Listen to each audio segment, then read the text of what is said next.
And spawning in the bottom hand corner of Tourmaline, we have the Brazilian Terran player. We have the blue Terran representing Insane Master Killers. It is INexorable. And spawning in the top right hand corner, we have his opponent. We have the red Zerg player, the Mexican Zerg representing ZvT Esports. It is Cham. Let's go. Let us go. We're jumping into now a different matchup here at ZvT, and this is where Cham, likewise, is also often very roach heavy. Is often can be more aggressive, though. I will say we often do see, like, say, early pulls, early roach horn timings, early aggression by Cham, and especially here on Tourmaline, aggression is favored early on. Speaking of, INexorable does open up 2 racks of Reaper. Okay. So it looks like INexorable plans on being the aggressor here in this first game. Again, shorter rush distance, more open bases, open third, open fourth base, open area in between the bases as well. We'll see what INexorable can accomplish. Again, I can't recall the last time that we've casted Cham versus INexorable. It feels like they almost kind of pass by each other in terms of their rise to prominence. INexorable, he's more of a younger and more recent addition to the pro scene in Latin America. I want to say he rose up like around 2023, 2024. Yeah, I want to say like 2024 share with StarCraft. Remember, he was being coached by Miguelito, by Vindicta, and by Future at the time. So INexorable, he was improving quite quickly, quite rapidly.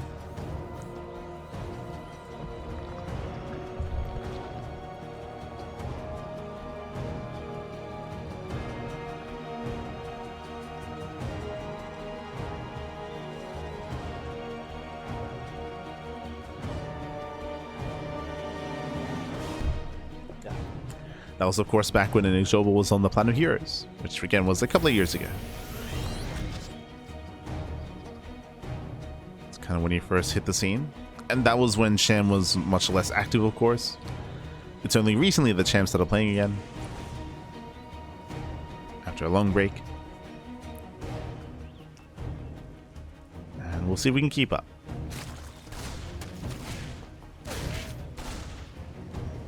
Initial Reaper does pick forward. Yeah, pokes in. Link speed is on the way. Cham does pull out of gas. But Cham, he does manage to sink out a third. Okay. Sinks at the third base. Reapers, they can apply pressure, but at this point it's too late. There's too much progression. They cannot force a cancel.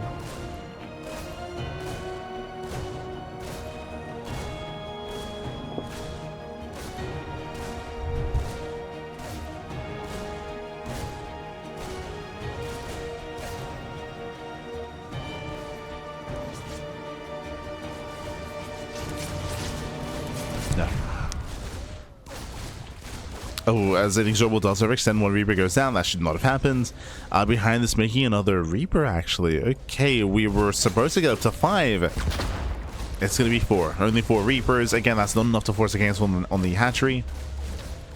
Not enough damage output. As that 4th Reaper is on the way. Back at home, we have a 3CC setup here. It's going to be a 3CC 2-on-1. Now, the scariest thing and the scariest moment here for INexorable is going to be the early to mid game. What I mean by that is specifically because of the production setup and the build of choice, the Raxes are exposed, right? And we're going into add-ons. Tech Lab, into Stim, into Combat Shields.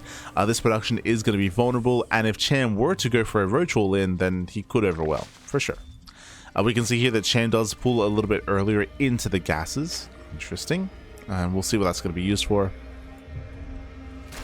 Lings are poking across the map. They just get us around anyway. True. Reapers will defend. It's going to be close. Does force a cancel. Very nice. Again, Stim is the bread and butter here of the 2-on-1, so it's heavily delayed.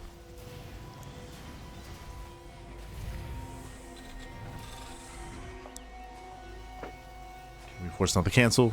Oh. Going for the reactor this time. But does have to respect the army. Double star. Wait, what? We revealed double racks and we were revealing Stim, but that is double starport. 2-port Banshee or 2-port BC? What? Show us the fusion core, I suppose. That's crazy.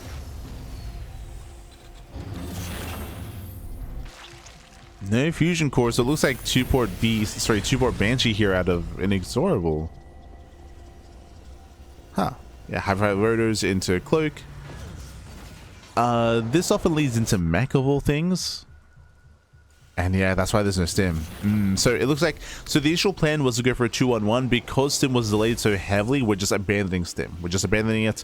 I'm just going for a concussive shell. I believe the plan here is to cancel to go into mass banshee, then into mech. So this upgrade should be a fake out. We'll see if it finishes. So crazy response here by INexorable.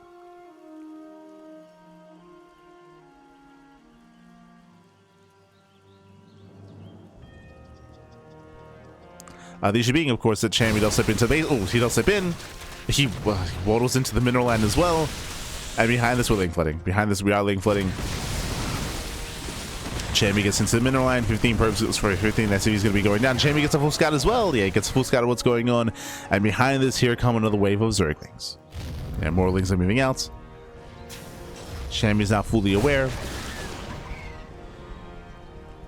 He's fully aware of the double starport. Behind the spores are being thrown down, more queens.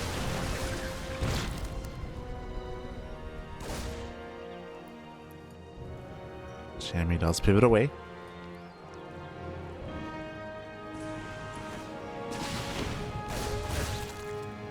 Now does pivot back, coming in for a surround. We got plenty of queens here against that banshee. Spore is now on the way. First one is going to be cancelled. We have another spore moving in. And we just surround. Yeah, we do got a full surround. Remember, there's no stim. No stim. No upgrades. Combat. Concussive shell finished? Oh, god. That was not supposed to happen. Let's transfuse.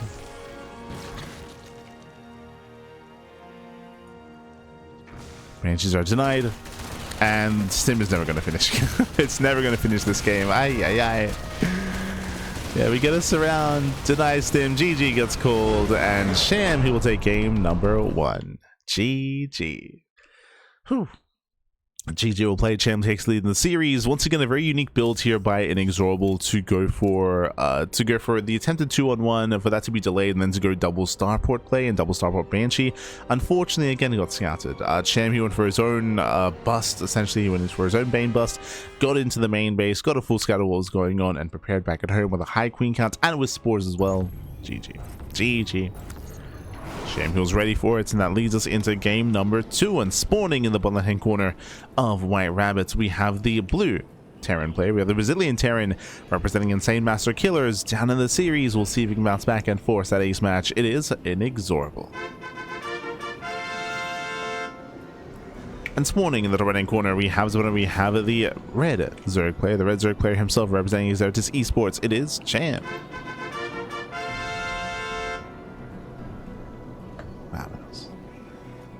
We go.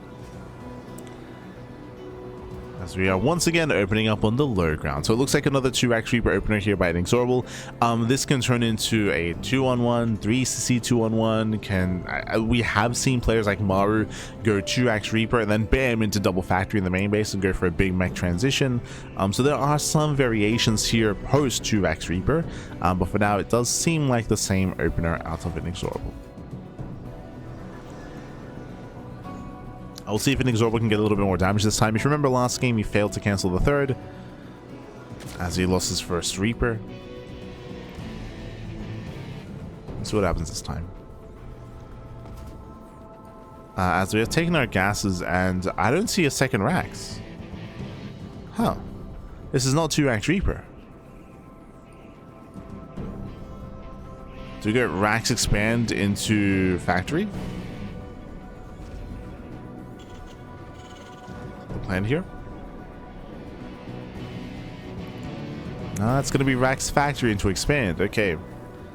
So we're going to be prioritizing the wall, and unlike the previous game, this time we are prioritizing the factory as well. So much faster factory here on the low ground. Similar to last game though, once again, all the production is exposed here on the low ground as well. So it does mean that it's going to be more vulnerable to a Bane Bust or a Roach All-In.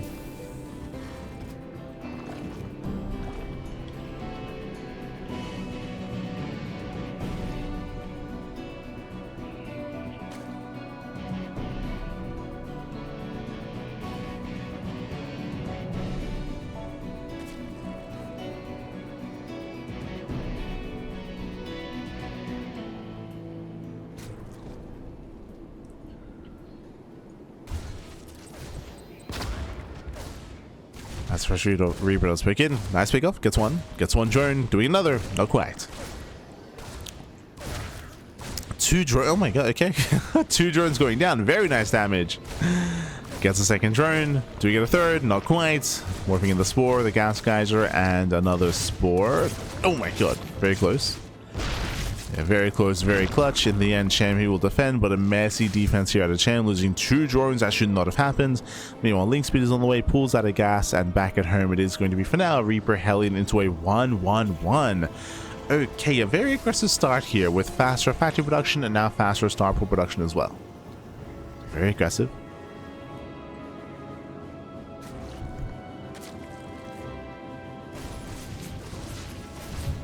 We'll see if this leads into Banshees or something more sinister. Reaper's going to be deflected. We got 16 Lings on the way. So let's a load of Lings. We're going for a Ling Flood. Cham is Ling Flooding. Oh, we already taken out one of the Hellions. Yeah, Queen is exposed. INexorable is tempted. He does snipe the Queen, but it's going to cost him the Reapers. It'll cost him all the Reapers here. And now it's go time. Cham floods across the map. Behind this, he starts to drone up. The goal here is to take over the natural, though, and once again, pick off these add-ons. Does want the add-ons. Going straight for the tech lab. Helen's been buying time. Trying to. Boys are pulled to repair, and the Cyclone will pop out, but it's going to be one Cyclone against all these Lings. The Marines will help. Marines will help. Picking up the reactor. Behind this, Cham is droning. And INexorable is going for his own 3rd CC after Starport. Medevac first, though. No Banshee play. He wants to go for drops. Going for the drop instead. Hoping to catch out Overlords.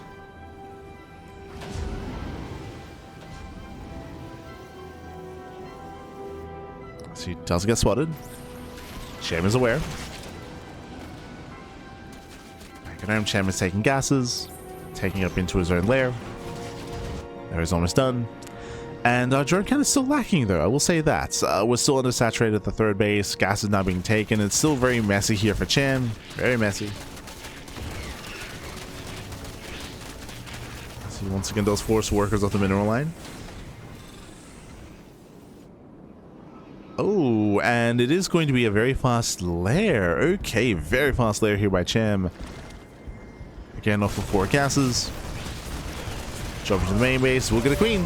Oh, no, he wants it. Oh my god. Queen will survive. Just barely.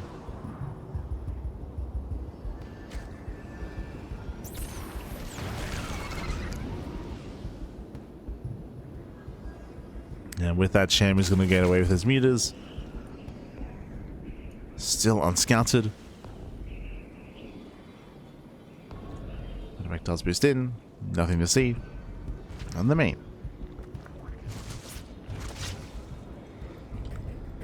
But looks like we'll get eyes on this at the natural. Very nice here. So INexorable, he does confirm the Spire. He's now fully aware. He now knows. Boosting back home.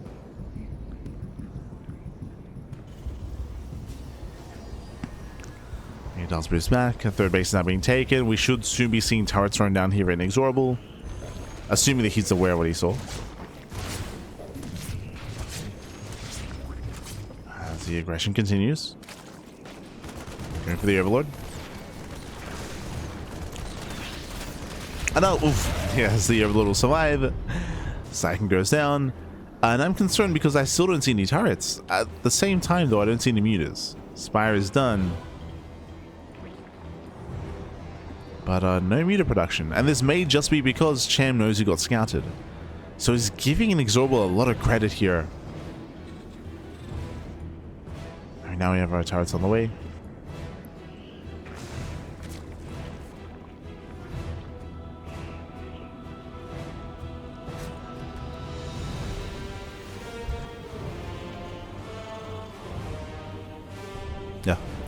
Yeah, And with that, we have our 7 meters in production, so Cham is now getting to meter play. It took a little bit longer here, and it has given INexorable a lot of time to prepare. We have turrets in the natural, we have turrets at the third, turrets in the main base, turrets are ready, Wooden Mine production has begun, and INexorable is building up all things anti-air.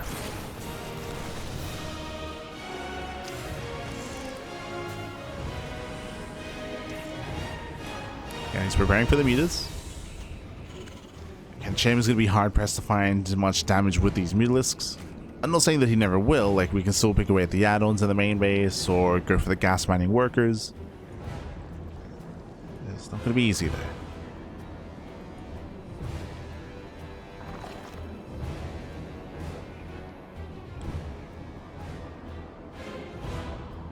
So now he does move out. Oh. INexorable gets spotted. And Cham has to be careful, the army cannot fight head on.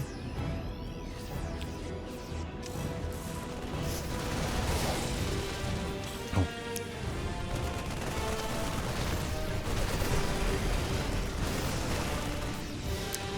And Cham pulls away.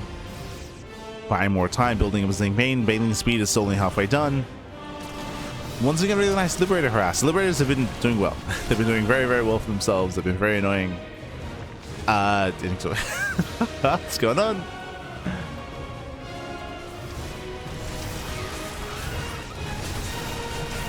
That's what reminds Zubaru catching in the Queen. Cham commits. And these medevacs, they cannot get out of here. Oof. A heavy loss of INexorable. Boost is now on cooldown. Yeah, Boost is on cooldown, and everything's gonna be cleaned up. Ay, ay, ay. Losing all 3 medevacs. There's no escaping this. And INexorable, he plummets in supply. Didn't have to commit, man. He didn't have to.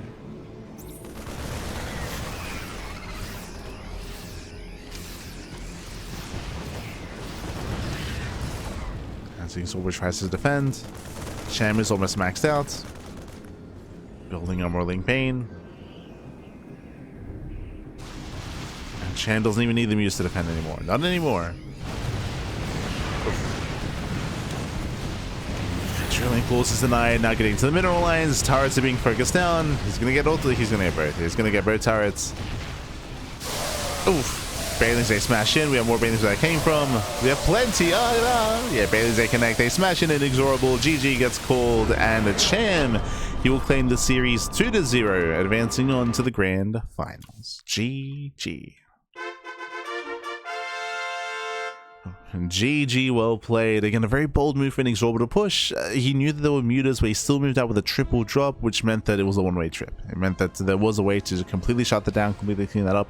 It almost felt like INexorable was playing a little bit like on autopilot, in the sense that against any other composition, going for a push like that would be fine and would not be punished. You'd just be able to pick up and leave, but not against mutas. They can chase you down. They can chase you down. That did cost a lot of supply there for INexorable, and then it'll just kind of snowball out of control. But GG. GG, well played. With that, Cham will advance on to the grand finals to face off against his final opponent here. This time it's going to be a best of 5, not a best of 3, but again, a shout to INexorable for competing here against Cham, and there were definitely some good moments for sure, but in the end was overwhelmed, was punished at times. Cham does play a much more aggressive style, as you've seen here. GG. GG, well played. Up next, it is going to be a ZvZ, so we're going through all 3 matchups. Initially, Cham was up against Master, and they did have a back and forth, went to the ace match. The second series here was against Terran, was against INexorable. Now for the third time, it is going to be, for the third series, it is going to be Eggs. El Huevito up against Cham.